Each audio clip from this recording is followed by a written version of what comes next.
સુરત મહાનગરપાલિકાના આરોગ્ય વિભાગ દ્વારા શહેરમાં ફેલાઈ રહેલા ટાઇફોઇડના કેસોને કાબૂમાં લેવા માટે યુદ્ધના ધોરણે કામગીરી શરૂ કરવામાં આવી છે.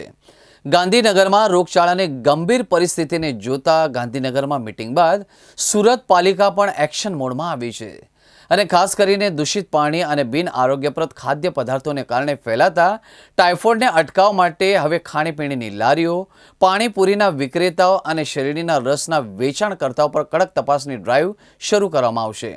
ટાઇફોઇડ ફેલાવવા માટે દૂષિત પાણી અને બરફ મુખ્ય કારણો માનવામાં આવે છે. પાલિકાના ફૂડ વિભાગની ટીમો હવે ખાસ કરીને પાણીપુરીની લારીઓ, શેરડીના રસના ચીચોડા પર ચેકિંગ હાથ ધરશે.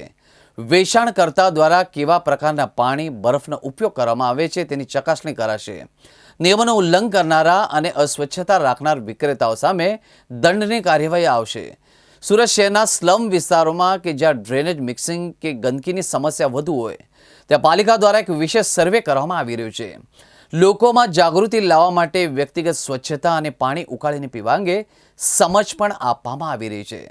દર્શક મિત્રો, જો કોઈ વિસ્તારમાં એકસાથે વધુ લક્ષણો ધરાવતા દર્દીઓ મળી આવે તો ત્યાં તાત્કાલિક મેડિકલ કેમ્પ અને દવાઓનું વિતરણ પણ કરવામાં આવી રહ્યું છે.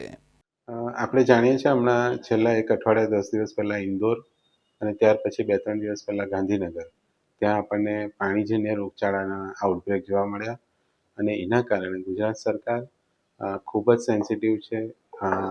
જે શહેરી વિકાસ વિભાગ છે એમાં પ્રિન્સિપલ સેક્રેટરી માનનીય થનારસન સાહેબ દ્વારા તમામ 17 મહાનગરપાલિકાની એક મિટિંગ કરવામાં આવી ગઈકાલે.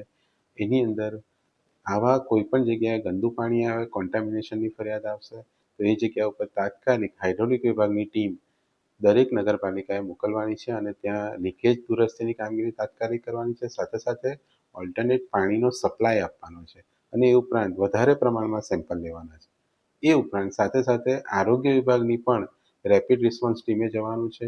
કેટલો વિસ્તાર અસરગ્રસ્ત છે, કેટલા કેસીસ છે આવા ઝાડા ઉલટી, ટાઇફોઇડ, કમળાના, એ શોધવાના છે અને એને સારવાર આપવાની છે.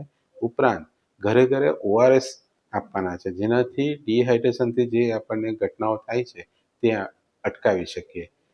આ સૂચના ગઈકાલે આપવામાં આવી છે. સુરત કોર્પોરેશન માનનીય મેયરશ્રી, માનનીય કમિશનર મેડમ, તેઓ દ્વારા અગાઉથી જ આ પ્રકારની આપણે કામગીરી કરવા માટેની સૂચના આપેલી હતી. જેની અંદર સુરત કોર્પોરેશનની અંદર રોજે રોજ હાઇડ્રોલિક વિભાગ દ્વારા પણ 300 થી 400 જેટલા પાણીના નમૂના લેવામાં આવે છે, જેનાથી આપણે જાણી શકીએ છીએ કે કયા વિસ્તારની અંદર કોન્ટામિનેટેડ વોટર આવે છે અને ત્યાં આપણે સામેથી જઈ અને કામગીરી કરીએ છીએ.